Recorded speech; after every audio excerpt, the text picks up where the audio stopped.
I am Emma Whitaker, 28, and literally last Thanksgiving, my rep as the family's supposed golden child? Yeah, it totally backfired. The clean energy company I'd poured my soul into building, the one that just secured $30 million in funding, it blew up into a full-on family meltdown at our so-called perfect holiday dinner. My father, Warren Whitaker, straight up demanded I beg for his forgiveness for dropping out of law school, and when I clapped back, the room went dead silent. "You've shamed us all," he roared, with my mom, siblings, and even my judgy Aunt Velma staring like I'd torched the turkey. But here's the tea. Their shade didn't break me. It lit a fire. I'm not just pushing back, I'm about to flip the script and change everything. Drop a comment telling me where you're watching from. Hit subscribe and stay with me for the most satisfying clapback you'll ever hear. Looking back, it's wild what I'd do once that dinner went south. I can still smell the sage and rosemary from Mom's stuffing, the table gleaming with her vintage china, everyone dressed like they're posing for a magazine. I sat across from my older brother Floyd, who was droning about his latest courtroom win, his tie perfectly knotted. My younger sister, Tilda, kept sneaking glances at her phone, probably texting her fiancé about her med school exams. Dad, at the head, carved the turkey with this smug precision, his cufflinks glinting under the chandelier. He'd always been the family's North Star, powerful, unyielding, a corporate lawyer who built Whitaker & Sons into a state powerhouse. To him, my law school stint was the only path worth taking, but I ditched that path 2 years ago. Secretly. Nobody knew I'd traded torts for turbines, building a clean energy startup from a dingy co-working space. I'd clawed my way to a $30 million funding round and a seat on the state's Renewable Energy Council. That night, though, I was just Emma, the disappointment. Dad's eyes flicked to me, cold as steel. "Emma, when are you taking the bar?" he asked, fork poised. My stomach twisted. I could have lied, kept the peace. Instead, I set my glass down, the clink loud in the hush. "I'm not," I said. "I dropped out." Floyd's jaw dropped. Tilda gasped, her phone slipping. Mom's hand froze on her wineglass. Dad's face turned to stone. "You what?" he hissed. I pushed on, voice steady but heart racing. "I'm running a clean energy company. It's doing well, really well." Aunt Velma snorted, muttering about foolish dreams. Dad slammed his knife down. "You threw away everything I gave you," he barked. "You're no daughter of mine if you think you can disrespect my plan." The words stung, but I held his gaze, my hands trembling under the table. I wasn't ready to spill the full truth. Not yet. But that spark inside me, it was growing. The dining room's silence lingered like a bruise, Dad's words, "no daughter of mine," echoing in my head as I stared at my untouched mashed potatoes. Everyone else shifted awkwardly, forks scraping plates, pretending I hadn't just detonated the Whitaker family script. I wanted to scream about my $30 million funding, my council seat, but their faces, Floyd's smirk, Tilda's pitying glance, reminded me of every time they'd erased me before. Growing up, I was the middle kid, the one who faded into the wallpaper while Floyd and Tilda basked in Dad's spotlight. My achievements? Barely a footnote. I remember my high school science fair, sophomore year. I'd spent months building a solar-powered water purifier, tweaking circuits until my fingers ached. It won first place, even got a write-up in the local paper. I rushed home, clutching the blue ribbon, expecting Dad to finally see me. Instead, he was on the phone bragging about Floyd's debate team trophy. "That's my boy, future of the firm," he said, barely glancing at my ribbon. Mom gave me a tight smile, murmuring, "That's nice, Emma," before asking Tilda about her piano recital. I stood there, ribbon limp in my hand, feeling like a ghost. Then there was college, junior year. I interned at a nonprofit, helping rural schools install wind turbines. My team's project powered 3 classrooms. Kids sent me thank you notes with crayon drawings. I framed one, showed it to Mom at Sunday brunch. She nodded, distracted, then gushed about Tilda's pre-med scholarship. Floyd, home for the weekend, laughed. "Windmills, Emma? You gonna save the planet?" Dad didn't even look up from his coffee. "Focus on law school applications," he grunted. I swallowed the hurt, tucking the frame away. Those moments stacked up, each one a quiet cut. Floyd's courtroom wins, Tilda's med school milestones, they got framed photos, toasts at family dinners. My victories, ignored, like I was chasing hobbies, not building a future. By the time I started law school, I was suffocating under Dad's expectations. Dropping out wasn't impulsive, it was survival. I'd found something real, clean energy, a chance to make a dent in the world. But sitting at that Thanksgiving table, their dismissal fresh, I felt that old invisibility creeping back. My hands curled into fists under the tablecloth. I glanced at Aunt Velma, who was whispering to Mom, probably gossiping about my failure. Tilda reached for more gravy, avoiding my eyes. Floyd leaned back, smirking like he'd won something. Dad's stare was the worst. Pure disappointment, like I'd betrayed the Whitaker name. But I wasn't that kid with the science fair ribbon anymore. I'd built something bigger than their approval. My company, my council seat. They didn't know yet, but they would. I took a slow sip of water, steadying myself. The spark from earlier was now aflame. I wasn't here to beg for their pride, I was here to survive this dinner and show them what Emma Whitaker could do. The weight of Dad's glare lingered as I pushed a green bean around my plate. The dining room's tension thick enough to choke on. Nobody spoke, but their judgment screamed. Floyd's smug grin, Tilda's pity, Aunt Velma's pursed lips. They thought I was a failure, a law school dropout with nothing to show for it, if only they knew. My mind drifted to the moment I realized I could build something real, something that wasn't Dad's dream but mine. It was 2 years ago, in a cramped coffee shop, when the spark of my clean energy company ignited. I'd been miserable in law school, slogging through case briefs while sneaking articles on renewable energy between classes. One night, bleary-eyed at 2 a.m., I stumbled across a report. Rural communities desperate for affordable power, stuck with outdated grids. It hit me like lightning. I could fix this. Not as a lawyer, but as someone who'd always loved solving problems with tech. I scribbled a plan on a napkin. Solar and wind hybrids, scalable, community-focused. By dawn, I'd emailed the law school dean, withdrawing, no turning back. The next months were brutal. I moved into a shoebox apartment, worked odd jobs, bartending, tutoring, to fund my prototype. I cold-called engineers, pitched to skeptical investors, got doors slammed in my face. My hands shook every time I dialed another number, but I kept going. One day I met Nora, a retired electrician with a sharp mind and no patience for nonsense. She saw my janky prototype and said, "Kid, this could work." We spent nights in her garage, tweaking panels, cursing burnt wires. When we powered a test site, a small farm, it felt like flying. That first win snowballed. I hired a team, leased an office, pitched bigger. Rejections still stung, but each no sharpened me. Last spring I landed a meeting with a venture capital firm. I walked in, palms sweaty, wearing a blazer I'd ironed twice. They grilled me for an hour. Tech specs, market risks, my dropout status.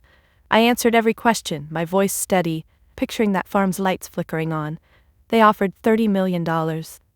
I signed the deal, hands trembling not from fear but pride. Weeks later, the governor's office called. A seat on the State Renewable Energy Council. Me, Emma Whitaker, shaping policy. Back at the table, Dad's voice snapped me to the present. "You're wasting your life," he said, cutting his turkey like it owed him money. I wanted to blurt it all. The funding, the council, the lives we'd change. But his dismissal, their smug faces, stopped me.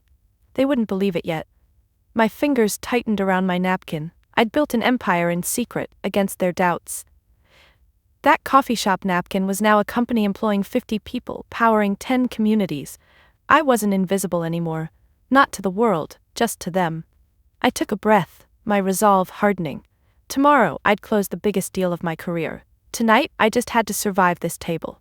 The dining room's chandelier cast shadows on the walls, making the tension feel heavier as I sat there. Dad's words, "Wasting your life," ringing in my ears. I forced a bite of stuffing, the sage sticking in my throat. Floyd was back to bragging about some deposition, Tilda nodding like he'd cured cancer. Mom fussed with the centerpiece, avoiding my eyes. I wanted to bolt, but I stayed, my mind racing to tomorrow's meeting, the final pitch to lock in a $10 million expansion deal for my company. It could power 20 more communities. Yet, here I was, dreading this annual Whitaker dinner like it was a trial. Tomorrow was huge. My team had prepped for weeks, spreadsheets triple-checked, slides polished. Nora, my right-hand electrician, had texted me that morning, "You got this, kid. Blow their socks off." The deal wasn't just about money. It was a chance to scale our hybrid solar wind systems, to prove clean energy could be practical, not just a pipe dream. Plus, my new council role meant I'd be briefing the governor next month. I should have been buzzing with excitement, but instead, I was counting the minutes until I could escape this table. I glanced at the clock, 7:42 p.m. The dinner was only half over. Aunt Velma was droning about her book club, her earrings jangling as she gestured. Dad sipped his scotch, his jaw tight, like he was still fuming about my dropout bombshell. I'd known this night would be rough. Every year, the Whitaker Thanksgiving was a performance. Perfect table, forced smiles, Dad holding court. Last year, I'd still been in law school, playing the part of the dutiful daughter.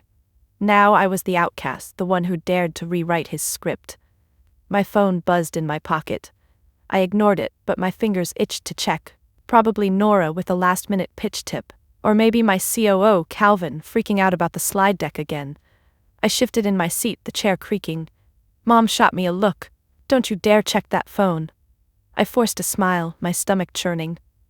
I hadn't told them about the deal, the council, any of it. They didn't deserve to know, not after dismissing me. But part of me, a small, stubborn part, wanted them to see it, to choke on their doubts. Dad set his glass down, the clink sharp. Emma, you're quiet, he said, his tone laced with challenge. No grand plans to share? Floyd snickered, leaning back like he was watching a show.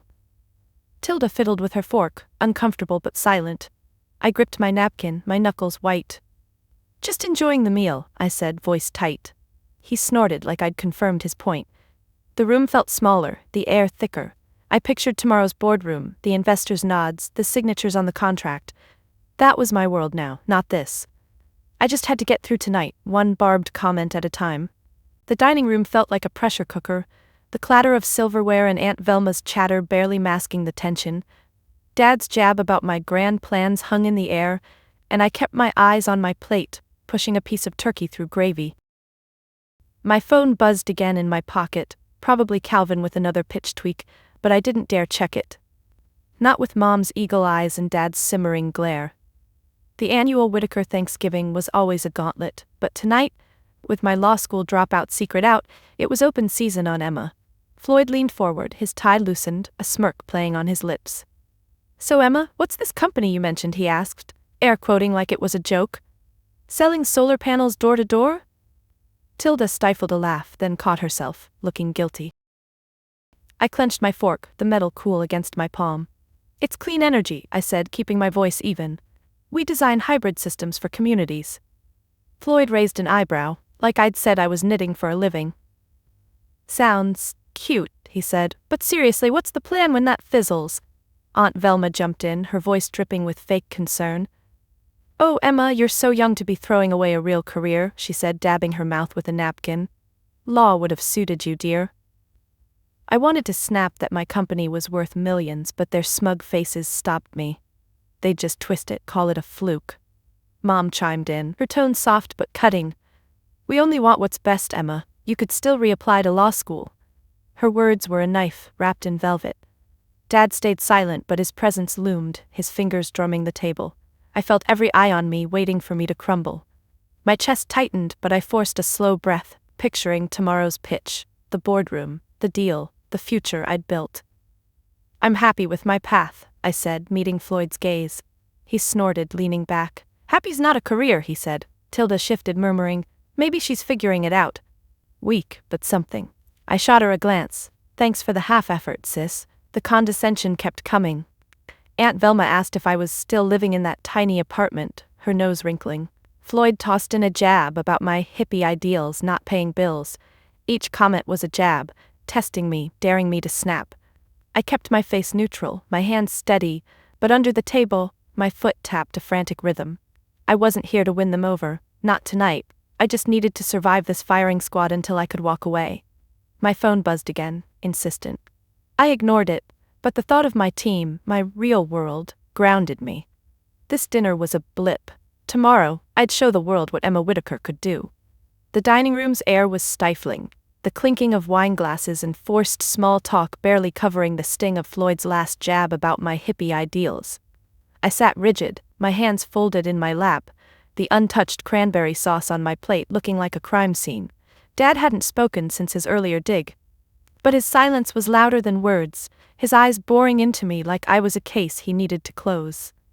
The table's attention shifted back to Tilda's med school stories, but I knew the ceasefire was temporary. My dropout confession had cracked the Whitaker facade, and Dad wasn't one to let a crack spread. He cleared his throat, the sound sharp, commanding the room. Everyone froze. Floyd mid-sip, Mom's hand hovering over the butter dish. "Emma?" Dad said, his voice low, deliberate, like he was delivering a verdict. "You've made a mockery of everything I've built." My stomach dropped, but I held his gaze, my jaw tight. He leaned forward, his cufflinks glinting. "Dropping out of law school, chasing some fantasy, it's not just foolish, it's a betrayal. You're no longer part of this family." The words hit like a slap. Tilda gasped, her fork clattering. Floyd's smirk faltered, but he didn't look away, like he was watching a car crash. Mom's face crumpled, but she stayed silent, her hands twisting her napkin. Aunt Velma nodded, muttering, "About time." I felt the room tilt, my heartbeat loud in my ears. Disowned, for choosing my own path. I wanted to scream about the $30 million, the council seat, the communities we'd powered. But Dad's eyes, cold final, told me he wouldn't believe it. To him I was a failure, full stop. "You don't mean that," I said, my voice quieter than I meant, trembling at the edges. Dad's lip curled. "I mean every word. You've chosen to be nothing." The word nothing landed like a punch. I gripped the edge of my chair, nails digging into the wood. Tilda reached for my hand under the table, but I pulled away, not wanting her pity. Floyd leaned back, arms crossed like he'd won a bet. Mom whispered, "Warren, please," but Dad shot her a look and she shrank back. I stared at the tablecloth, my vision blurring. All those years chasing Dad's approval, science fairs, internships, law school, wasted. I'd built something incredible, but to him it was invisible because it wasn't his plan. My phone buzzed again in my pocket, a lifeline to the world where I wasn't nothing. I didn't reach for it, but its weight grounded me.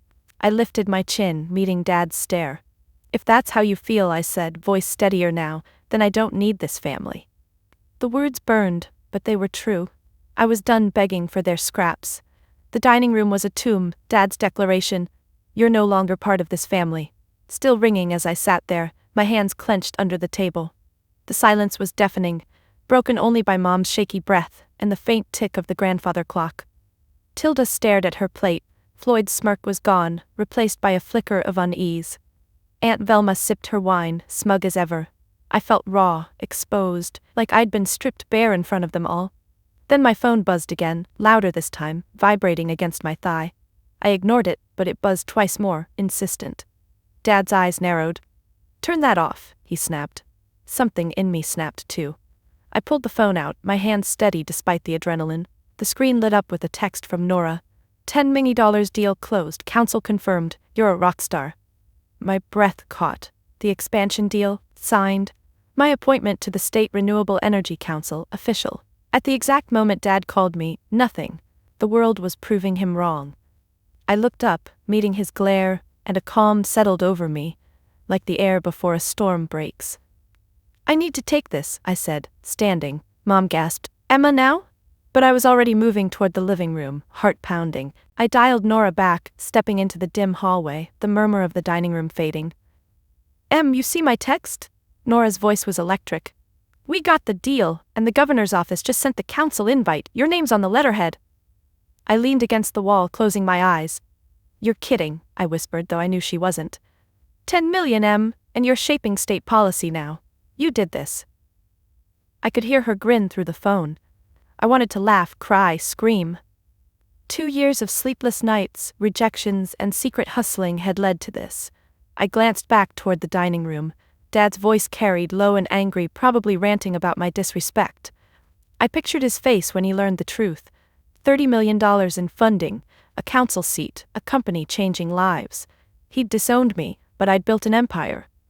My thumb hovered over the phone, scrolling to Calvin's follow-up text.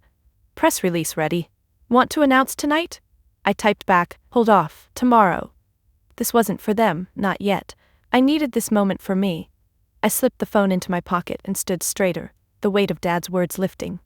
The call had changed everything, not because of the money or the title, but because it was proof, tangible, undeniable, that I was enough. I walked back toward the dining room, my steps firm. They could keep their judgment, their Whitaker legacy. I was Emma, and I'd built my own. The table came into view, their faces a mix of irritation and curiosity. I didn't sit, I stood at my place, hands resting on the back of my chair, ready for whatever came next. The dining room's chandelier flickered, casting jagged shadows as I stood by my chair, hands gripping its back, the echo of Nora's call. $10 million, counsel confirmed, still pulsing through me. Dad's scowl deepened, his scotch glass clenched like a weapon. You done with your little phone call? He sneered, voice dripping with contempt. Floyd leaned forward, eager for round two, while Tilda's eyes darted nervously between us. Mom's lips were a thin line, her napkin shredded in her lap. Aunt Velma huffed, muttering about manners. They thought they'd broken me, disowned me, but I wasn't the Emma they'd dismissed. Not anymore. I took a slow breath, my voice steady but sharp. You called me nothing, Dad, but let's talk about that. The room stilled, forks frozen midair. I dropped out of law school to build a clean energy company. It's funded, $30 million. I closed a $10 million expansion tonight. Oh, and I'm on the State Renewable Energy Council. Floyd's jaw dropped, his smugness evaporating. Tilda's eyes widened, a flicker of awe breaking through. Mom gasped, hand to her chest. Aunt Velma choked on her wine, coughing into her napkin. Dad's face reddened, his knuckles white around his glass. Lies, he spat. You expect me to believe that? I held his gaze unflinching. Believe what you want. The contracts are signed, the council letters on my desk. I did this without you. His mouth twitched like he was searching for a comeback but found none. Floyd stammered, Wait, $30 million? From who? I ignored him, turning to Mom, whose eyes glistened with something. Pride, maybe, or regret. You all acted like I was invisible, I said, voice softer now. But I see you clearly, you only value what fits your script. Aunt Velma recovered, sniffing. Well, if it's true, you still disrespected your father. I laughed, short and bitter. Respect? He disowned me for chasing my dream. That's not family, that's control. Tilda reached out, whispering. Emma, I didn't know. I shook my head, not ready for her olive branch. Dad slammed his glass down, the thud echoing. You're still a disappointment, he growled, but it sounded hollow, desperate. I straightened, my hands falling from the chair. I'm done begging for your approval, I said. I know what I'm worth. I grabbed my coat from the hall, the weight of their stares heavy but irrelevant. As I reached the door, Mom's voice cracked. Emma, wait. I didn't turn back. The cold November air hit my face as I stepped outside, my breath visible in the night. My phone buzzed. Calvin asking about the press release. I smiled faintly, typing, Go for it. The world would know tomorrow, but tonight I'd exposed their hypocrisy and walked away whole. My car's engine hummed as I started it, the road ahead open, free. The cold bit at my knuckles as I drove away from the Whitaker house, the dining room's venom fading in my rearview mirror. My phone glowed with Calvin's text, Press release live, you're trending. I let out a shaky laugh, the weight of Dad's, disowned, and my own, I'm done, still raw. The $30 million, the council seat, it was real. But so was the hole where family used to be. I didn't head home. Instead, I turned toward Nora's place, needing the kind of warmth that didn't come with strings.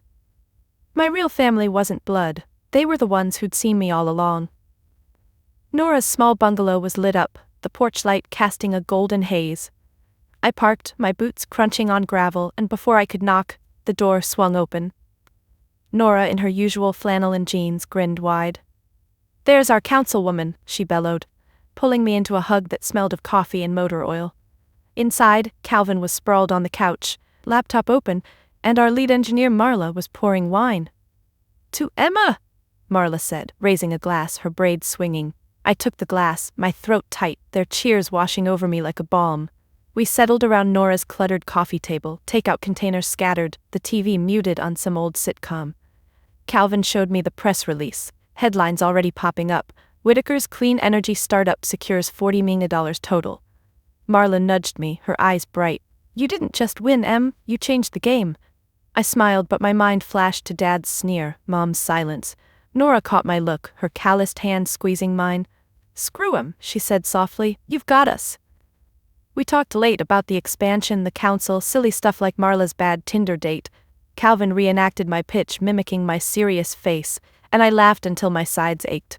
It was messy, real, no polished china, no suffocating expectations. These were my people. The ones who'd stayed up troubleshooting circuits, who'd believed in me when I was just a dropout with a napkin sketch.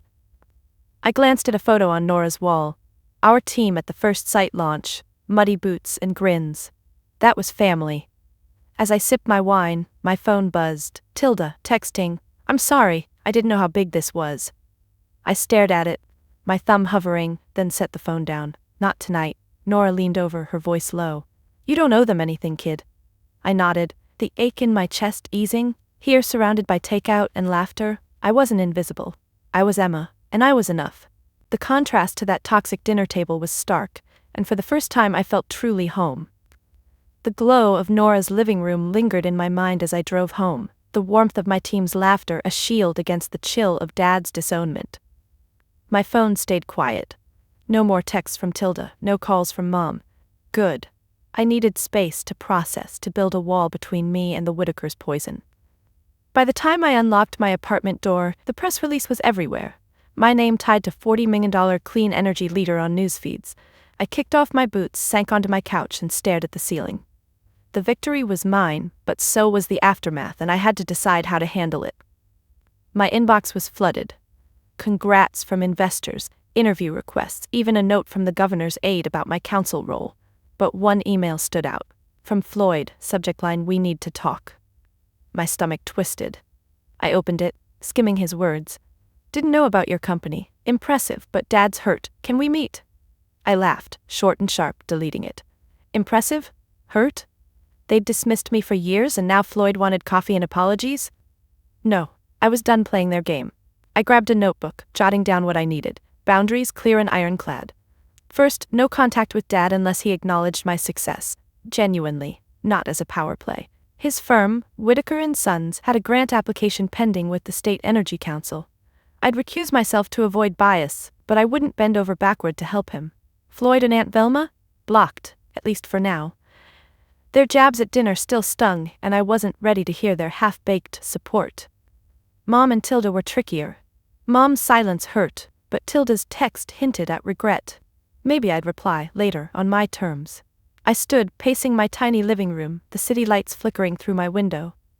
My old life, the Whitaker dinners, the pressure to be Dad's puppet was gone. My new rules were simple: protect my peace, focus on my work, surround myself with people like Nora and Calvin who lifted me up. I thought of Dad's face when I'd spilled my success, his refusal to believe. Let him stew. I'd built this without him, and I'd keep building. My phone buzzed, a voicemail from Calvin checking in. I smiled, saving it for morning.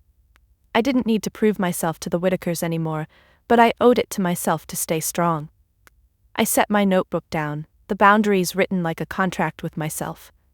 The ache of being disowned hadn't vanished, but it was quieter now, drowned out by the hum of my own resolve. I wasn't just surviving their rejection, I was rewriting the rules of who Emma Whitaker could be.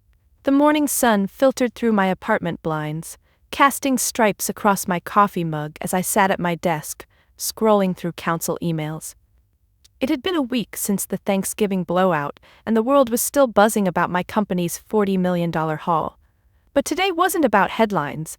It was about using my success to do something bigger, to carve out a legacy that wasn't tied to Dad's firm or the Whitaker name's shadow.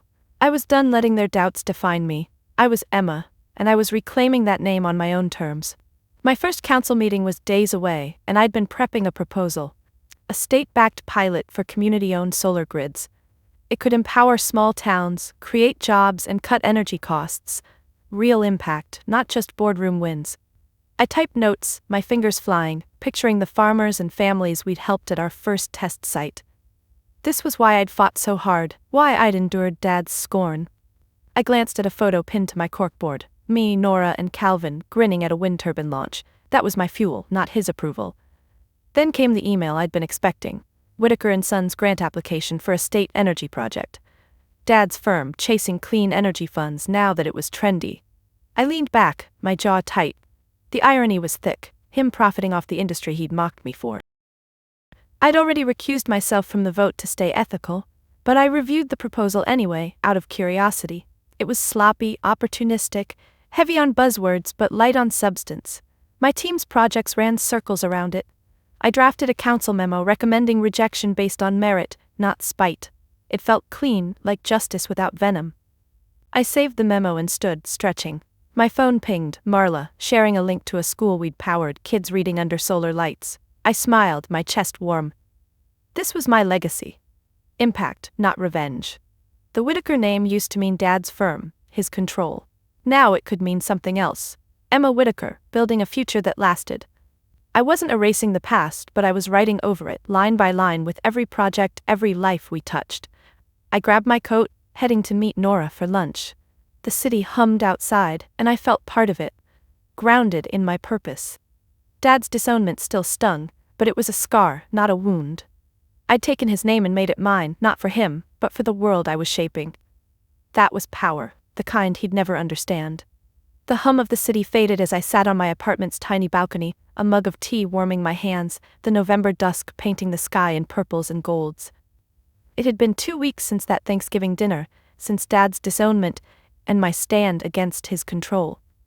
The press had moved on from my company's $40 million milestone, but my council work was just beginning, my proposal for community solar grids gaining traction. Tonight, though, I wasn't thinking about contracts or policy. I was reflecting on me, Emma, and the quiet peace settling into my bones. I leaned back in my chair, the metal creaking, and let my mind wander. I'd spent years chasing Dad's approval, shrinking myself to fit his mold. Every ignored science fair ribbon, every dismissed internship had built a lie that I wasn't enough. But building my company, clawing through rejections, signing those deals, it showed me I was. Not because of the money or the council seat, but because I'd trusted my own spark. That napkin sketch in a coffee shop wasn't just a plan. It was proof I could create something real, something mine. My phone sat silent on the table, no texts from Tilda, no emails from Floyd. I'd left Mom's last voicemail unanswered, her hesitant "can we talk?" too heavy for now. Maybe one day I'd reply, but not yet.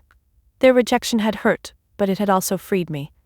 I didn't need their validation anymore. I'd found it in the work, in Nora's grin, in Marla's cheers, in the kids reading under our solar lights. I sipped my tea, the steam curling in the cool air. This was enough. Me, whole, without their strings. I thought of Dad's grant rejection, finalized yesterday. The council's decision was fair, based on data, not my pain. That felt right, like I'd honored my values. I wasn't here to destroy him, just to outgrow him. The Whitaker name was mine now, tied to impact, not his empire. I set my mug down, my hands steady, and smiled. Peace wasn't loud, it was this moment, knowing I'd built my worth from the inside out. Have you ever had to redefine success on your own terms, even when it meant standing alone? I'm Emma, and my journey, from a disowned daughter to a clean energy leader, taught me that true worth comes from within, not from others' approval. I'd love to hear your stories. Drop them in the comments below. What's a moment you broke free from someone else's expectations? If my story resonated, please like, subscribe, and share it with someone who needs to hear it's okay to forge their own path. Your support means the world, and together we can inspire more people to chase their truth. Keep shining, you've got this.